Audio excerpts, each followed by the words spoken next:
Öðru hverju verið opinbera umtalsverðum fjármunum til að styðja við fyrirtæki og stofnanir sem vinna að rannsóknar- og þróunarstarfi. Rannís Rannsóknarmiðstöð Íslands hefur á stjórnvöldum verið falin umsjón með fjölda sjóða og umsóknarferla í því sambandi. Þyngst vega tækniþróunarsjóður og skattfrádráttur vegna rannsókna- og þróunarverkefna auk margþætts alþjóðlegs samstarfs. Skattfrádráttur rannsókna- og þróunarverkefna er mikilvægur og vaxandi stuðningur við fyrirtæki í nýsköpun á Íslandi. Skattfrádráttur rannsókna- og þróunarverkefna gengur í rauninu út á það að blanda saman hvatningu til þess að efla nýsköpunarstarf fyrirtækja og greiðslukerfi skattkerfisins.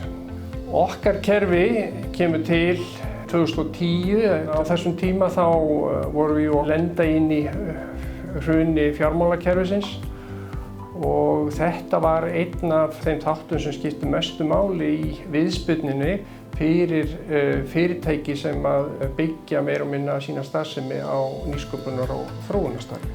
Í tengslum við heimsfaraldur COVID-19 þá var það tiltölulega nærtækt að efla þetta prógram enn frekar og það var gert með því að hækka þökin á kostnaðinn og hækka endurgreiðsluhlutfallið.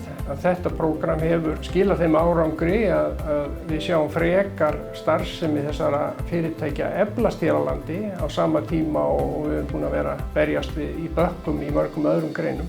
Það er fjöldi fyrirtækja sem hefur nýtt þennan stuðning á undanförnum árum og þau skipta orðið hundruðum. Við sjáum mikinn vöxt í þessum fyrirtæki sem byggja á nýsköpun á Íslandi.